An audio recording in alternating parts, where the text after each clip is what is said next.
الحمدللہ رب العالمین والصلاة والسلام علی سید الانبیاء والمرسلین قال اللہ تعالی وتبارک فی القرآن المجید والفرقان الحمید بسم اللہ الرحمن الرحیم الم تر ان اللہ یسجد له من فی السماوات ومن فی الارض والشمس والقمر والنجوم والجبال والشجر والدواب وكثير من الناس وكثير حق عليه العذاب ومن يهن الله فما له من مكرم ان الله يفعل ما يشاء صدق الله مولانا العظيم وصدق رسوله النبي الكريم الرؤوف الرحيم اللهم نور قلوبنا بالقرآن وزين أخلاقنا بالقرآن وادخلنا الجنة بالقرآن ونجنا من النار بالقرآن قال اللہ تعالی وتبارک فی شان حبیبہ مخبرا وآمرا ان اللہ وملائکتہ یصلون علی النبی یا ایہا الذین آمنوا صلوا علیہ وسلموا تسلیما الصلاة والسلام علیکہ یا رسول اللہ وعلی آلک واصحابک یا محبوب رب العالمین الصلاة والسلام علیکہ یا رسول اللہ وعلی آلک واصحابک یا محبوب رب العالمین۔ تمام حمد و ثنا، تعریف و توصیف اللہ جل مجدہ الکریم کی ذات پاک کے لیے، جو خالق کائنات بھی ہے اور مالک شش جہات بھی۔ اللہ جل وعلا کی حمد و ثنا کے بعد حضور نبی اکرم، شفیع امم، رسول محتشم، نبی مکرم، اللہ کے پیارے، امت کے سہارے، رب کے محبوب، دانائے غیوب، مالک رقاب امم، فخر عرب و عجم، والی کون و مکان، سیاہ لا مکان، سید انس و جاں، سرور لالا رخاں، نیر تاباں، سرنشین مہوشاں، ماہ خوباں، شہنشاہ حسینہ، تتمہ دوراں، سرخیل زہرہ جمالاں، جلوائے صبح ازل، نور ذات لم یزل، باعث تکوین عالم، فخر آدم و بنی آدم، نیر بطحا، رازدار ما اوہا، شاہد ما طغا، صاحب علم نشرہ، معصوم آمنہ احمد مجتبیٰ، حضرت محمد مصطفیٰ صلی اللہ علیہ وسلم کے حضور ناز میں اپنی محبتوں کا نیاز پیش کرنے کے بعد، واجب الاحترام برادران اسلام، خواتین و حضرات، السلام علیکم ورحمۃ اللہ وبرکاتہ۔ سورۃ الحج سے چند الفاظ آپ کے سامنے تلاوت کرنے کا شرف نصیب ہوا، اور انہی کے ضمن و ذیل میں کچھ باتیں آپ کے گوش گزار کروں گا۔ اللہ میری زبان پہ کلمۃ الحق جاری فرمائے۔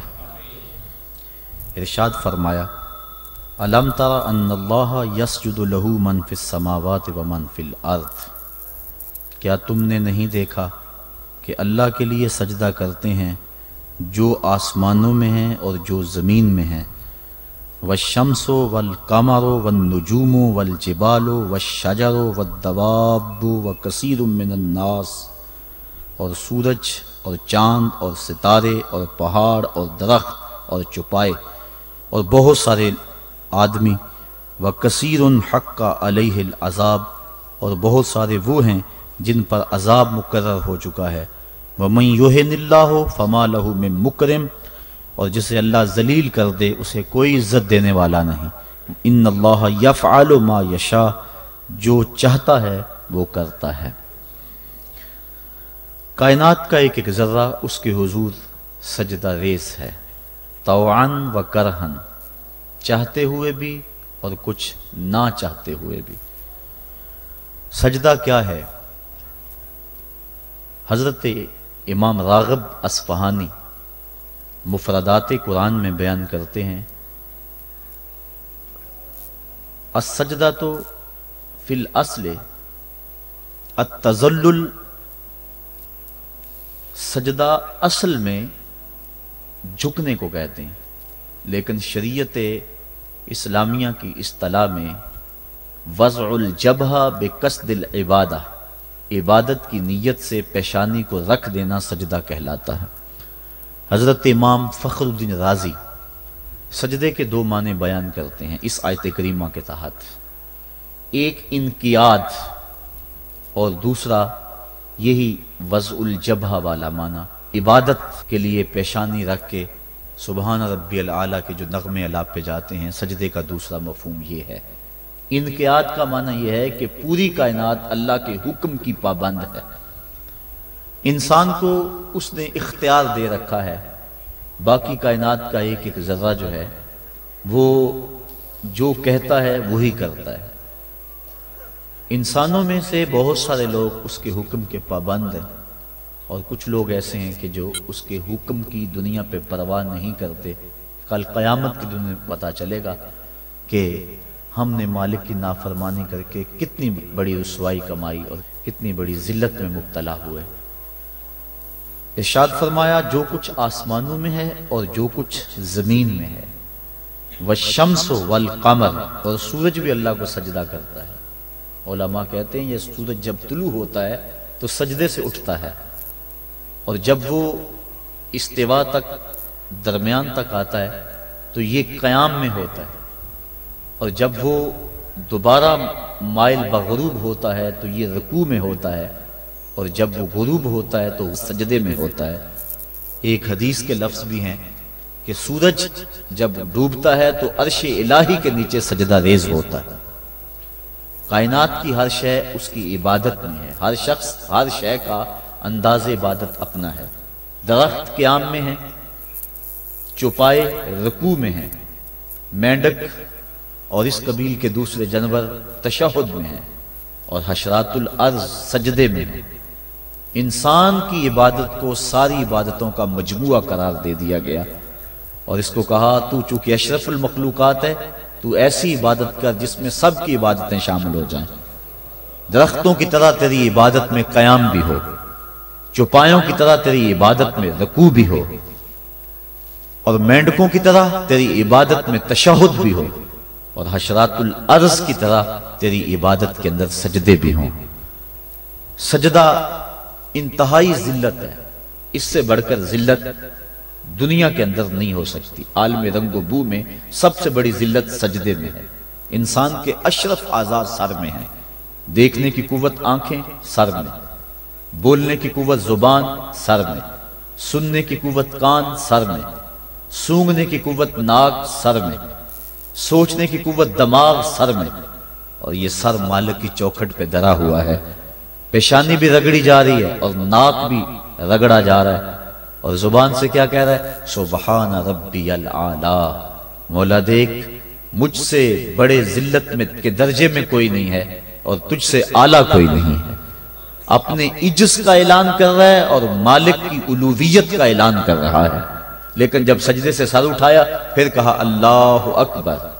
اس کا معنی اللہ سب سے بڑا ہے، یعنی سجدے میں پہنچ کر انتہائی ذلت امیز عبادت میں مبتلا ہو کر کہیں دل کے کسی گوشے میں یہ خیال نہ بیٹھ جائے کہ میں نے اس کی عبادت کا حق ادا کر دیا۔ کہا سر اٹھا تو کہے اللہ اکبر، مولا تو بہت بڑا ہے، تو اتنا بڑا ہے کہ میری عبادتیں تیری بڑائی کو خراج پیش نہیں کر سکتی، اس لیے میں سجدے میں جھک کے بھی کہہ رہا ہوں کہ تیری عبادتوں کا حق مجھ سے ادا نہیں ہو سکا۔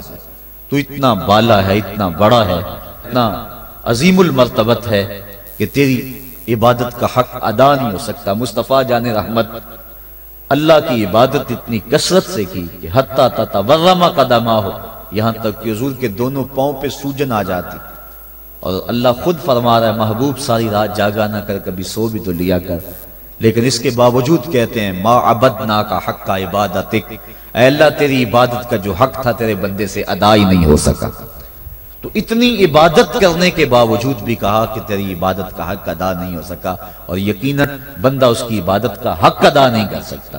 وہ جتنا بلند و بالا ہے، جتنا وہ عظیم المرتبت ہے، جتنی اس کے شانیں ہیں، بندہ جتنا مرضی جھک جائے اس کی عظمتوں اور اس کی بڑائیوں کو خراج پیش کرنے کا حق ادا نہیں ہو سکتا۔ اس لیے جھک کر جب سر اٹھایا پھر اس کی بڑائی بولی اللہ اکبر، مالک تو سب سے بڑا ہے، تو اتنا بڑا ہے کہ میں سجدے میں جھک کر بھی تیری بڑائی کو خراج پیش نہیں کر سکا اور تیری بڑائی کے سامنے سر جھکا کر بھی اپنی عجز کا اظہار کر کے بھی میں پھر بھی خراج نہیں دے سکا، اور بھی جھکنے کہ میرے اندر سکت ہوتی اور کوئی حالات ایسے ہوتے پھر بھی تیری بڑائی کا حق ادا نہ ہو سکتا۔ تو اتنا بڑا ہے اور اتنا بلند و بالا اور عظیم المرتبت ہے۔ حضور نبی رحمت صلی اللہ علیہ وسلم نے ارشاد فرمایا، بندے کو سب سے زیادہ قرب سجدے میں ملتا ہے، اور سجدے میں اس لیے فرمایا کثرت کے ساتھ دعا مانگا کرو۔ اور ایک روایت کے لفظ ہیں کہ جب بنی آدم اولاد آدم سجدے میں سر رکھ کے سبحان ربی العالی کے نغمے الاپتی ہے تو شیطان پیٹتا ہے، روتا ہے، چیختا ہے کہ مجھے سجدے کا حکم دیا گیا اور میں نے انکار کر کے اللہ کی ناراضگی مول لے لی اور جہنم کا حقدار بنا، اور اس کو سجدے کا حکم دیا اور اس نے سجدہ کر کے اللہ کی رضا حاصل کر لی اور جنت کا حقدار بن گیا۔ شیطان کو ایک سجدے کا حکم دیا گیا تھا لیکن اس نے اس ایک سجدے سے بھی انکار کر دیا۔ فرشتوں کو ایک سجدے کا حکم دیا گیا تھا لیکن انہوں نے 2 سجدے کیے۔ یہ جو ہم بھی نماز پڑھتے ہیں ارشاد ہے وَرْكَعُوا وَاسْجُدُوا، رکوع کرو اور سجدہ کرو، تو اسی طرح کا حکم ورکعوا ہے اور اسی طرح کا حکم واسجدوا ہے۔ رکوع کرو اور سجدہ کرو، رکوع ہم 1 کرتے ہیں، سجدے 2 کرتے ہیں، یا تو پھر رکوع بھی 2 کیا کریں یا پھر سجدہ بھی 1 کیا کریں، چونکہ امر ہے امر، اور امر تکرار کا تقاضا نہیں کرتا اور نہ اس کا احتمال رکھتا ہے۔ میں آپ کو ایک بات کہوں تو ایک مرتبہ آپ اس کو تسلیم کر لیں جو امر کی تعمیر ہوگی، تو امر تکرار کا تقاضا نہیں کرتا، تو کہا گیا سجدہ کرو تو 1 سجدہ کرنا واجب تھا لیکن ہم سجدے 2 کرتے ہیں۔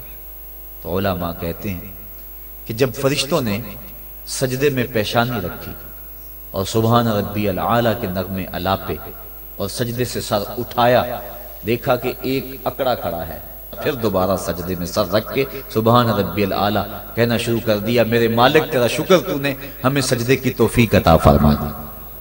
اس لیے سجدے 2 ہو گئے اور رکوع 1 رہا۔ سجدہ انتہائی ذلت ہے اور عبادت کا انتہائی درجہ ہے۔ سجدے میں سر رکھ کے جو دعا مانگی جائے اللہ اس دعا کو رد نہیں کرتا۔ شیطان نے اللہ کے روبرو اس کی عزت کی قسم کھا کے کہا، مجھے تیری عزت و جلالت کی قسم، میں تیرے بندوں کو تیرے تک نہیں پہنچنے دوں گا، ان کے دائیں سے آؤں گا، ان کے بائیں سے آؤں گا، ان کے آگے سے آؤں گا، ان کے پیچھے سے آؤں گا، ان کی چاروں سمتیں گھیر لوں گا اور ان کو تیرے تک نہیں پہنچنے دوں گا۔ حضور فرمایا ظالم 2 رستے بھول گیا، کوئی بندہ سجدے میں پیشانی رکھ کے اس کو پکارتا ہے تو مالک اس کو بھی رستہ عطا فرما دیتا ہے، اور کوئی ہاتھ اٹھا کے دعا مانگتا ہے تو مالک اس کی بھی رد نہیں فرماتا، بلکہ حدیث کے لفظ ہے ان ربکم حیی کریم یستحیی من عبدہ اذا رفع یدیہ ان یردہما صفرا، تمہارا رب سخی بھی ہے، زندہ بھی ہے، کریم بھی ہے۔ بندے جب اس کے سامنے ہاتھ پھیلا کے دعا مانگتے ہیں اللہ فرماتا ہے مجھے شرم آتی ہے ان کے اٹھے ہوئے ہاتھوں کو خالی کیسے موڑ دو۔ تو بندے اس کے حضور جب مانگیں مطالبہ کریں تو مالک بندوں کی دعاؤں کو قبول کرتا ہے۔ تو یہ 2 راستے کھلے ہوئے ہیں، ہاتھ اٹھا کے دعا مانگیں یا سجدے میں سر جھکا کے دعا مانگیں، تو مالک اپنے بندوں کی دعا کو قبول فرماتا ہے، شرف قبولیت بخشتا ہے۔ سجدہ بندگی کا اظہار ہے، اور انسان جتنے مرضی مرتبہ کمال پہ پہنچ جائے اس کے لیے اعزاز یہ ہے کہ وہ بندہ ہو۔ حضور معراج کی قربت خاص میں جب پہنچے اور مالک نے اپنے محبوب سے پوچھا بما اشرفک یا احمد، پیارے بتا تجھے کس چیز سے نوازا جائے، تو اس قرب خاص میں محبوب نے کیا انتخاب کیا اور کس چیز کا مطالبہ کیا؟ حضرت امام رازی نے لکھا اور بھی علماء نے، ملا جیون تفسیرات احمدیہ میں لکھتے ہیں کہ حضور نبی رحمت صلی اللہ علیہ وسلم نے اس قرب خاص میں اللہ کی بارگاہ میں عرض کی بنسبتی الیک شرفنی بالعبودیہ، اے اللہ ساری زندگی سجدوں میں پیشانی رکھ کے میں کہتا رہا ہوں کہ تو میرا اللہ ہے، آج تو بھی تو کہہ دے کہ تو میرا بندہ ہے، تو مجھے بندہ کہہ کے پکار دے۔ بندگی میں جو مزہ ہے بندے کے لیے اس سے بڑا اور کوئی اعزاز ہو ہی نہیں سکتا۔ حضرت غوث اعظم شیخ عبد القادر جیلانی رحمت اللہ تعالی علیہ فرماتے ہیں کہ ولایت میں سب سے کمال مرتبہ جو بندے کو نصیب ہوتا ہے وہ مقام بندگی ہے۔ بندگی وہ دولت ہے کہ جو بندے کو کائنات کی قوتوں کے سامنے سینہ سپر ہونے کی قوت دیتی ہے۔ جب خدا کے سامنے بندہ جھک جاتا ہے تو پھر کسی اور کے آگے نہیں جھکتا۔ یہ درس ہے توحید کا، یہ سبق ہے سجدے کا۔ اللہ کو سجدہ کرنے والا کسی اور کے آگے پیشانی نہیں جھکا سکتا، اور اگر کوئی اللہ کو بھی سجدے کرتا ہے اور کسی اور کے آگے بھی پیشانی جھکاتا ہے تو اس نے سجدے کی روح کو سمجھا ہی نہیں۔ توحید کے دامن میں آباد ہونے والا کائنات کی ہر شے سے بے خوف ہو جاتا ہے۔ حضرت شیخ سعدی شیرازی فرماتے ہیں، میں رود بار کے جنگل میں کھڑا تھا، ایک آدمی شیر کے اوپر سوار ہوا، ہاتھ میں سانپ کا کوڑا پکڑا ہے، میرے پاس آ کے رک گیا، میں ڈر گیا۔ مجھے کہنے لگا سعدی ڈر گئے ہو؟ میں نے کہا بات ہی ڈرنے کی ہے۔ کہنے لگا سعدی تو خدا کا ہو جا، خدا کی خدائی تیری ہو جائے۔ اللہ کے حضور جھکنے والا دنیا کے سامنے کھڑا ہو جاتا ہے، اس کو یہ سجدہ کائنات کے سامنے درس قیام دیتا ہے۔ جنگل کا بادشاہ شیر ہوتا ہے، اور جو جانور کمزور بھی اس بادشاہ کے قرب میں رہتے ہیں وہ جنگل کے بڑے بڑے جانوروں کو بھی خاطر میں نہیں لاتے۔ کیوں؟ ان کے اپنی ذات میں تو اتنی قوت نہیں ہوتی، لیکن انہیں اس شے کا احساس ہوتا ہے کہ میں جس کی صحبت میں رہ رہا ہوں وہ اس جنگل کا بادشاہ ہے، اس کی قوت کا لوہا سارے مانتے ہیں، اور اس کے قرب میں رہنے والے، اس کی گود میں رہنے والے کسی اور کو خاطر میں نہیں لاتے، اور کسی کا خوف ان کے سینے میں پیدا نہیں ہوتا۔ تو جو مالک کو ماننے والے ہیں، توحید کے دامن میں پناہ لینے والے ہیں، لا خوف علیہم ولا ہم یحزنون، کائنات کی کسی شے سے نہیں ڈرتے۔ بلکہ مفسرین نے فرمایا، یہ جو قرآن مجید میں آتا نا اتقوا اللہ، اس کا معنی اللہ سے ڈر جاؤ، اتقوا کا معنی ڈر جاؤ، لیکن اس کی نسبت اگر اور ہوگی، اس کا مفعول کوئی اور ہوگا تو پھر ڈرنے کا مفہوم نہیں ہوگا۔ اتقوا اللہ قرآن میں لفظ موجود ہے، اتقوا النار اس کا معنی یہ نہیں کریں گے آگ سے ڈر جاؤ، جبکہ لفظ تو وہی ہے، اتقوا اللہ اللہ سے ڈر جاؤ، اتقوا النار اس کا معنی ہونا چاہیے آگ سے ڈر جاؤ۔ جو لوگ لفظی ترجمہ کرنے بیٹھ جاتے ہیں اور شریعت کے مزاج سے آگاہ نہیں ہوتے، وہ ترجمہ القرآن میں بڑی غلطیاں کرتے ہیں۔ اس لیے ہر کس و ناقص کا ترجمہ نہیں پڑھنا چاہیے، دیکھنا چاہیے کہ قرآن کی روح کو اور منشا کو اور شریعت کے مزاج کو کس نے سمجھا ہے۔ تو اتقوا اللہ کا معنی اللہ سے ڈر جاؤ، اتقوا النار وہی معنی ہونا چاہیے آگ سے ڈر جاؤ، لیکن علماء کہتے ہیں، مفسرین نے اس کی تصریح کی ہے، فرماتے ہیں جب اتقوا النار کہیں گے تو اس کا معنی یہ نہیں ہوگا کہ آگ سے ڈر جاؤ، اس کا معنی ہوگا آگ سے بچ جاؤ۔ اتقوا اللہ کا معنی اللہ سے ڈر جاؤ، اتقوا النار کا معنی آگ سے بچ جاؤ۔ لفظ وہی ہے لیکن مفعول کے بدلنے سے مفہوم بدل گیا، اس لیے کہ جو مومن ہے وہ اللہ کے علاوہ کسی سے نہیں ڈرتا، اس کے سینے میں کسی کا خوف نہیں پنپ سکتا۔ حقوق اولاد کے حوالے سے میں نے گفتگو کے اندر کہا تھا، جو افراد موجود ہوں گے اس جمعہ میں انہیں اچھی طرح یاد ہوگا کہ ہم بچوں کی جب تربیت کرتے ہیں تو ان کے نفسیات کا ہمیں لحاظ رکھنا ہوگا۔ بعض کا بچہ رو رہا ہوتا ہے، ماں نے اس کو چپ کرانا ہوتا ہے، کوئی ضروری کام ہوتا ہے، بچہ چپ نہیں کرتا تو ماں اس کو چپ کرانے کے لیے بڑے جتن کرتی ہے۔ تو بعض کا ایسا ہوتا ہے کہ بچے کو چپ کرانے کے لیے ماں جلدی سے اس کو اپنی چھاتی سے چمٹا لیتی ہے اور کہتی ہے بچہ چپ کرو بلی آ گئی۔ میں کہا کرتا ہوں کہ یہ بچے کی نفسیات پہ بہت بڑا حملہ ہے اور بچے کو بزدل بنایا گیا ہے۔ جو بچپن میں جس بچے کو بلی سے ڈرایا گیا، بڑا ہو کر وہ شیر کا مقابلہ نہیں کر سکتا۔ تو بچے کے نفسیات کے اندر یہ شے بچپن میں ہی ڈالی جائے کہ اللہ کے علاوہ کسی کا خوف اس کے سینے میں پنپ نہیں نہ پائے۔ یہ ہے تربیت جو ہم اپنی اولاد کی کریں، اور ایک یہ تربیت ہے جو اہل ایمان کی محمد عربی نے کی تھی۔ 313 ہو کے جبر کی قوتوں کے خلاف کھڑے ہو گئے۔ جب عمیر نے جا کے رپورٹ دی نا ابو جہل کو کہ وہ تو 3 اونٹ کھا سکیں گے، اور 300 سے کچھ کم اور کچھ زیادہ ان کی تعداد ہے، اس سے زیادہ نہیں ہے، میں خوب وادیاں دیکھ آیا ہوں، میں خوب ٹیلے دیکھ آیا ہوں، تو ابو جہل نے سنادید قریش کو بلا کر کہا عمیر کی رپورٹ سنو کتنی حوصلہ افزا ہے، صبح لڑائی کی نوبت نہیں آئے گی، صبح تو رسیاں کٹھی کرو اور جکڑ جکڑ کے مسلمانوں کو اونٹوں کی پشتوں پہ باندھ لیں گے اور پھر سینے حرم میں جا کے کعبۃ اللہ کی دیواروں کے ساتھ باندھ دیں گے، لوگوں کو تماشا دکھایا کریں گے کہ یہ نیا دین لے کر آئے تھے اور یہ ان کا کیا حال ہے۔ جب اس نے رعونت بھرے اپنی زبان سے یہ جملے نکالے تو عمیر جو سارا منظر اپنی آنکھوں سے دیکھ کر آیا تھا، ابن حشام میں لفظ موجود ہیں، اس نے کہا وَلَٰكِنْ رَأَيْتُ يَا مَعْشَرَ قُرَيْشٍ الْبَلَايَا تَحْمِلُ الْمَنَايَا، اے قریش کے سرداروں، اتنے بھی تکبر میں نہ آؤ، میں اپنی ان آنکھوں سے دیکھ کر آیا ہوں کہ یثرب کی اونٹنیاں اپنی پشتوں پہ نری موتیں اٹھا کے لے آئی ہیں، ان کے بدن پہ چیتھڑے ہیں، ان کے پیٹ کمر سے لگے ہوئے ہیں، لیکن وہ زخمی سانپوں کی طرح پیچ و تاب کھا رہے ہیں۔ کل ان میں سے کوئی نہیں مرے گا جب تک تم میں سے ایک ایک کو لڑ نہیں جاتا۔ تم تو یہ کہتے ہو رسیاں کٹھی کرو، میرا مشورہ مانتے ہو تو رات کے اندھیرے میں بھاگ سکتے ہو تو بھاگ جاؤ۔ اس قوم سے لڑنا تمہارے بس کا روگ نہیں ہے جو مرنے کے لیے آئی ہے۔ اتنی بڑی قوت کو دیکھ کر ان کے سینے میں خوف پیدا نہیں ہوا، بلکہ آپ جانتے ہیں بدر کی تاریخ گواہ ہے کہ 2 گھوڑے تھے، ایک روایت میں صرف ایک گھوڑا تھا، 6 زرہیں تھیں، 8 تلواریں تھیں، 70 اونٹ تھے، اور جن کے پاس تلواریں نہیں تھیں انہوں نے کھجوروں کے ڈنڈے توڑ لیے اور ہواؤں میں لہرانے شروع کر دیے۔ جب یہ ملکوتی قافلہ مدینے سے باہر نکل رہا تھا، دکانوں پہ یہودی عیسائی بیٹھے تھے، انہوں نے کہا مسلمانوں کس بل بوتے پہ جا رہے ہو، کس برتے پہ جا رہے ہو، کون سا آسرا ہے تمہارا، آلات حرب و ضرب تو تمہارے پاس موجود نہیں، اتنی بڑی قوت سے ٹکرانے جا رہے ہو جو کیل کانٹے سے اور اسلحے سے آلات حرب و ضرب سے لیس ہو کے آئی ہے، تم مقابلہ کیسے کر پاؤ گے، کس بل بوتے پہ جا رہے ہو؟ حضور کملی اوڑے ساتھ ساتھ چل رہے تھے، صحابہ نے اشارہ کر کے کہا نہ تیغ و تیر پر تکیا، نہ خنجر پر نہ بالے پر، بھروسہ ہے تو اس سادی سی کالی کملی والے پر۔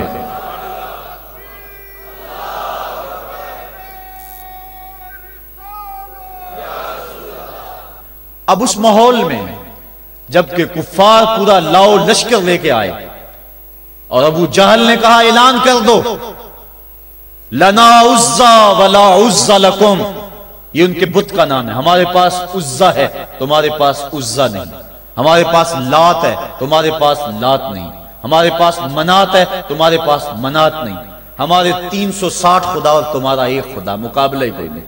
اس نے کہا کھڑے ہو کے اونچی جگہ پہ کہا اپنے نقیب کو اعلان کرو لنا عزا ولا عزا لکم۔ حضور کے کانوں میں آواز پڑی، فرمایا علی تم بھی اونچے ٹیلے پہ کھڑے ہو جاؤ اور تم ان کو جواب میں کہو اللہ مولانا ولا مولا لکم، اللہ ہمارا مولا ہے تمہارا مولا کوئی نہیں ہے۔ اور پھر حضور نے سجدے میں سر رکھ دیا۔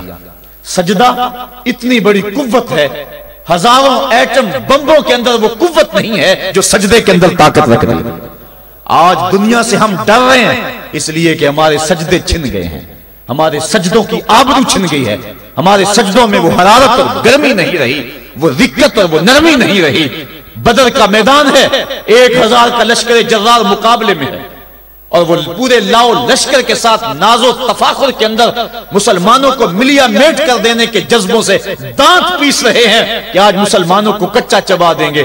مسلمانوں کے ساتھ پاس صرف 8 تلواریں اور ان کے بطن میں کھانے کے لیے کچھ نہیں، جس کھجور کو چوس کے روزہ رکھتے ہیں اسی کھجور کو چوس کے روزہ افطار کرتے ہیں۔ یہ حالت مسلمانوں کی، بدن پہ چتھڑے لگے ہوئے کپڑے ہیں، عجیب حالت ہے۔ پھر کون سا آسرا تھا جو مسلمانوں کے کام آیا؟ مصطفیٰ کریم نے مسجد عریش میں سجدے میں پیشانی جھکا دی۔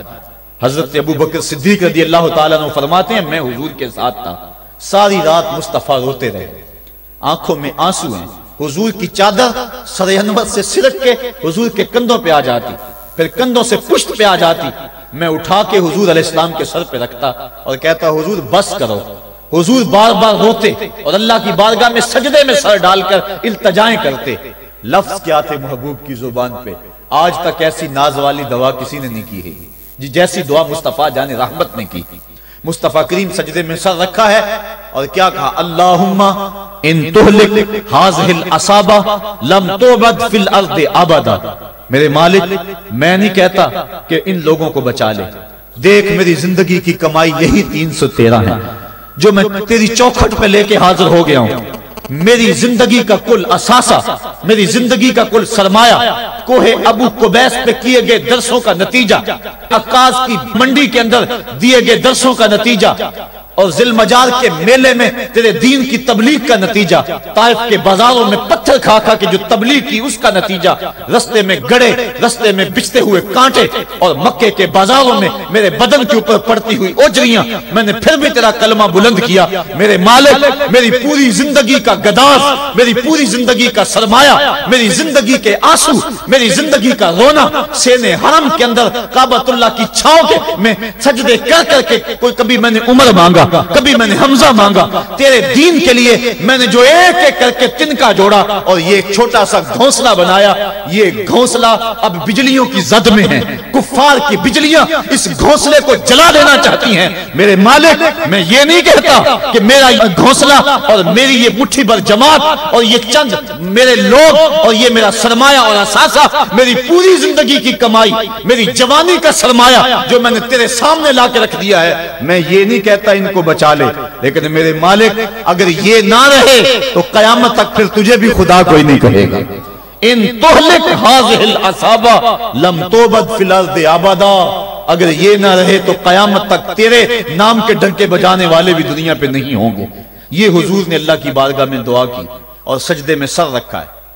حضور علیہ السلام کی آنکھوں میں اشک جاری ہیں، سجدے سے قوت حاصل کی جا رہی ہے۔ دشمن کے مقابلے میں مصطفیٰ کریم سجدے میں سر رکھ کے اللہ سے آرزو کر رہے ہیں۔ حضرت سیدنا صدیق اکبر فرماتے ہیں اچانک حضور نے سر اٹھایا، میں خوش ہو گیا کہ حضور کے چہرے پہ مسکراہٹ تھی۔ حضور مسکراتے ہوئے فرمایا ابشر یا ابا بکر ھذا جبریل آخذ بعنان فرسہ، ابو بکر بشارت ہو، وہ جبریل اللہ کی مدد لے کر آ گئے۔ تو یہ سجدے تھے جن سجدوں نے ظالم اور جابر قوتوں کا منہ توڑ کے رکھ دیا۔ حضرت علی المرتضیٰ روایت کرتے ہیں رضی اللہ تعالیٰ عنہ، فرماتے ہیں میں نے ہاتھ میں تلوار تھامی اور میدان میں کود پڑا، میں نے کئی کافروں کو واصل جہنم کیا، پھر پلٹ کے دیکھا کہ میں حضور کی زیارت کر لوں، لیکن مجھے حضور نظر نہ آئے۔ میں نے ڈھونڈا تو ایک سمت حضور نے پیشانی سجدے میں رکھی ہوئی تھی اور زبان پہ لفظ تھے یا حیو یا قیوم، یا حیو یا قیوم۔ حضور یہ پڑھتے جا رہے تھے، یا حیو یا قیوم کا وظیفہ پڑھتے جا رہے تھے اور سجدے میں پیشانی تھی حضور کی۔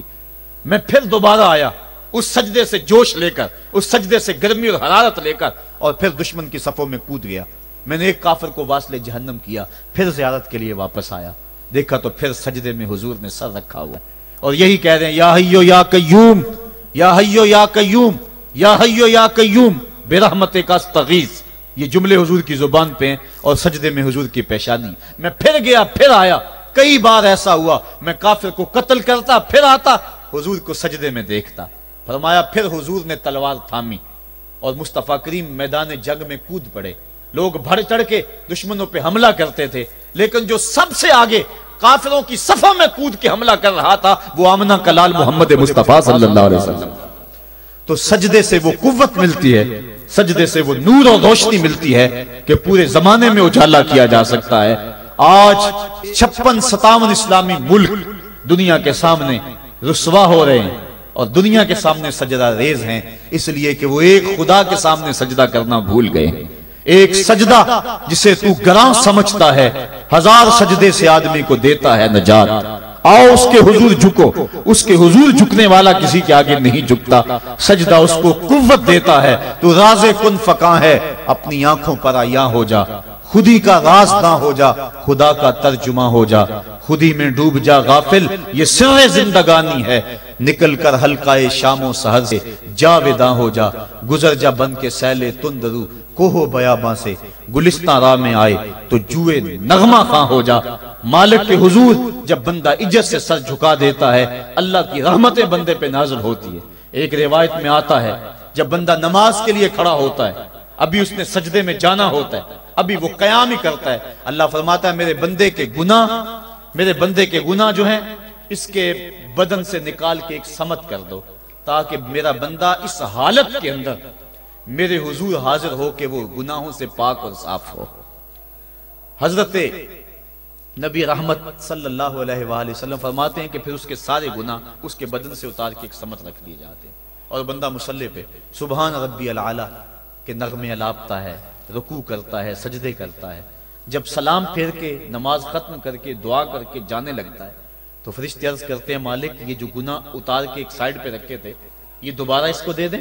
اللہ فرماتا ہے جس کی جھولی سے گناہ نکال لیے تھے دوبارہ اس کی جھولی میں نہیں ڈالیں۔ اللہ اکبر۔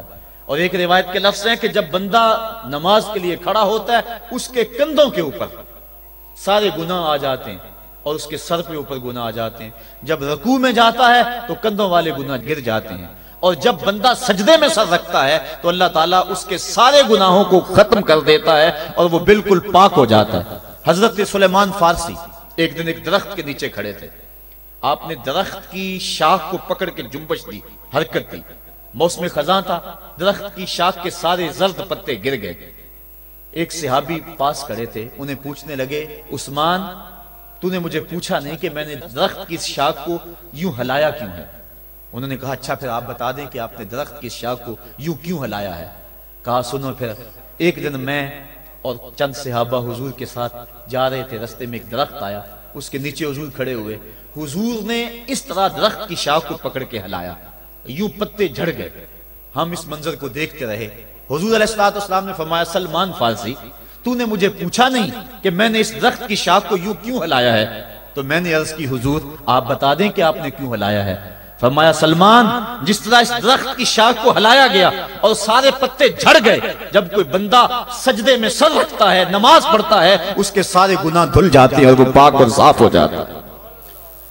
ایک دن فرمایا صحابہ اگر کوئی بندہ اس کے گھر کے سامنے سے نہر گزرتی ہو اور وہ دن میں 5 مرتبہ اس نہر کے اندر غسل کرے تو بتاؤ اس کے بدن کے اوپر کوئی میل کچیل رہ جائے گا؟ عرض کی نہیں۔ فرمایا اس طرح جو 5 نمازیں پڑھتا ہے اس کے بدن کے اوپر گناہوں کا میل نہیں رہتا۔ فرمایا الصلاۃ معراج المومنین، نماز مومنوں کا معراج ہے۔ عماد الدین الصلاۃ، نماز دین کا ستون ہے۔ حبب الی من دنیاکم ثلاث الطیب والنساء وجعلت قرۃ عینی فی الصلاۃ، مجھے تمہاری دنیا سے صرف 3 چیزیں پسند ہیں، خوشبو، منکوحہ بیویاں، اور میری آنکھوں کی ٹھنڈک نماز میں رکھی ہے۔ اور حضور نے یہ بھی ارشاد فرمایا من ترک الصلاۃ متعمدا فقد کفر، جس نے جان بوجھ کے نماز چھوڑی گویا اس نے کفر ہی تو کیا، یعنی کافروں والا کام کیا۔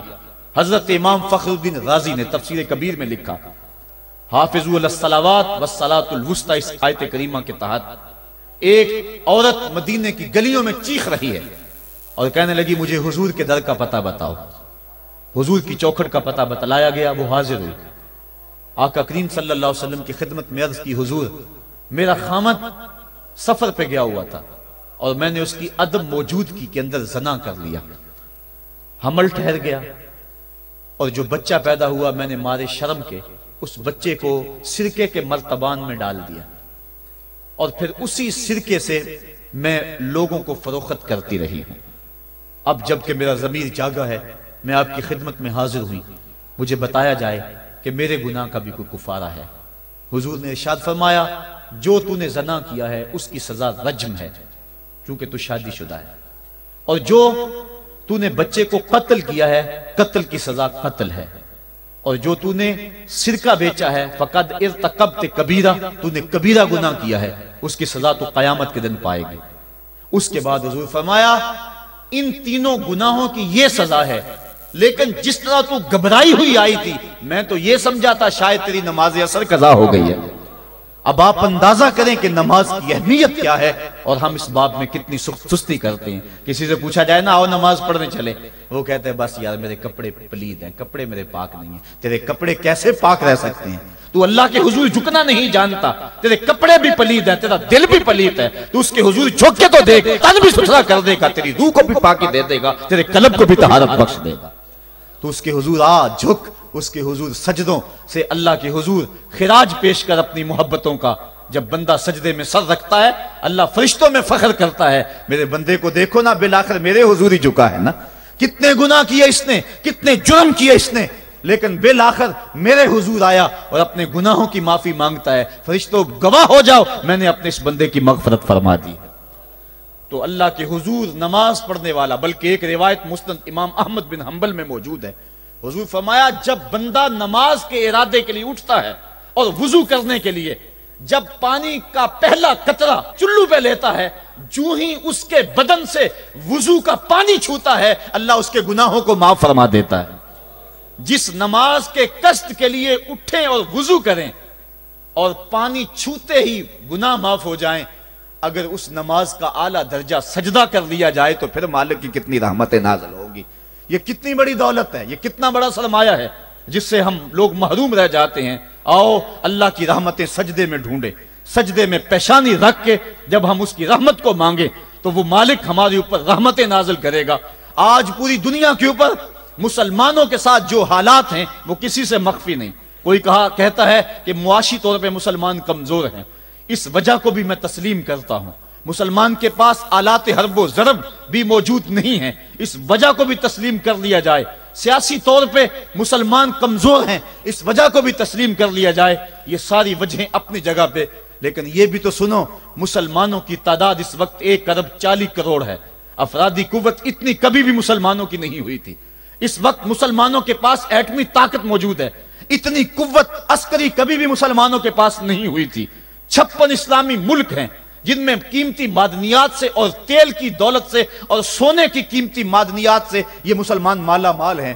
کیا کچھ نہیں ہے جو مسلمانوں کے پاس نہ ہو، لیکن ایک دولت چھن گئی مسلمانوں کے پاس، وہ سجدے کی آبرو، وہ سجدے کی عزت، وہ پیشانی رکھ کے اس رب کو پکارنا جو سب سے اعلیٰ ہے، جو سب سے بالا ہے، جس نے موسیٰ کے فرعون کو نیل کی موجوں میں ڈبو دیا۔ کیا پوری امت مسلمہ 1.40 کروڑ انسان سجدے میں سر رکھ کے سبحان ربی الاعلیٰ کے نغمے آلاپ کے اپنے رب سے گزارش کریں اور اپنی امت کا رونا روئیں؟ کشمیر میں لٹتی ہوئی جوانیاں اور قدس کے اندر بہتا ہوا خون، شبرغان سے لے کر کابل و قندھار تک اور موصل سے لے کر تکریب تک مسلمان کے اوپر جو ظلم و تشدد ہو رہے ہیں، اپنے رب کے حضور اس کا دکھڑا سنائیں اور اپنے مالک کو کہیں میرے مالک ہم لٹ گئے، ہم کٹ گئے، ہم پٹ گئے، اسلحے بھی موجود، افرادی قوت بھی موجود، سیاسی طاقتیں بھی موجود، لیکن اس کے باوجود مسلمان دبتا چلا جا رہا ہے۔ اسی کشتی کو ہے خوف تلاطم صدحیف منہ موڑ دیے تھے جس نے بڑھتے ہوئے طوفانوں کے، جو 300 ہو کر جرت اور وہ طاقت اور وہ عظیمت کی داستانیں رقم کرتے ہیں کہ مالک تو بھی اس دن کو یوم فرقان کہہ کے پکارتا ہے۔ آج وہ امت بیچ منجدار کے اس امت کی کشتی ہچکولے کھا رہی ہے۔ ہماری فریاد، ہمارا استغاثہ تیرے سے ہے، میرے مالک ہمارا کھویا ہوا وقار بحال کر دے اور اس امت کو اس مرتبہ کمال تک پہنچا دے جس مرتبہ کمال تک یہ امت پہلے پہنچی تھی، اور ان کا کھویا ہوا وقار بحال کر دیا جائے۔ آج بھی ہم اگر سجدوں سے اپنے رب کو منا لیں اور وہ روٹھا ہوا رب آج بھی ہماری مدد کے لیے آ جائے تو پھر کوئی قوت، کوئی طاقت ہمیں نہیں لتاڑ سکتی۔ آئیے ہم سجدے سے اپنے مالک، اپنے خالق اور اپنے رازق کے حضور اپنی محبتوں اور اپنی الفتوں کا خراج پیش کریں۔ نماز ایک ایسی عبادت ہے جس کا حکم قرآن میں 750 مرتبہ کے قریب دیا گیا۔ اور ایک آخری بات عرض کر کے اپنے موضوع کو سمیٹنا چاہوں گا۔ میرے اور آپ کے آقا مولا حضور نبی رحمت صلی اللہ علیہ وسلم پر جب وقت آخر آیا تو آخری وصیتیں جو حضور نے اپنی زندگی میں کی وہ کیا تھی؟ 2 وصیتیں تھی حضور کی آخری کی۔ جب حضور ایام مرض میں تھے اور آخری وصیتیں، اس کے بعد حضور نے کوئی کلام نہیں کیا، وہ یہی تھا الصلاۃ الصلاۃ الصلاۃ الصلاۃ۔ لوگوں میں تمہیں نماز کی تاکید کرتا ہوں، میں نماز کی تاکید کرتا ہوں۔ اور دوسرا فرمایا جو تمہاری ملک میں تمہارے غلام اور تمہاری لونڈیاں ہیں ان کے ساتھ حسن سلوک کی تاکید کرتا ہوں۔ یہ آخری 2 باتیں تھی جو حضور نے ارشاد کی۔ حقوق اللہ کے حوالے سے نماز اور حقوق العباد کے حوالے سے حضور نے کمزوروں کے حق ان تک پہنچانے کی تاکید امت کو دی، اور اس کے بعد پھر حضور انتقال کر گئے۔ آئیے ہم سجدوں سے اپنے رب کو راضی رکھیں۔ اللہ مجھے آپ کو توفیق عمل عطا فرمائے۔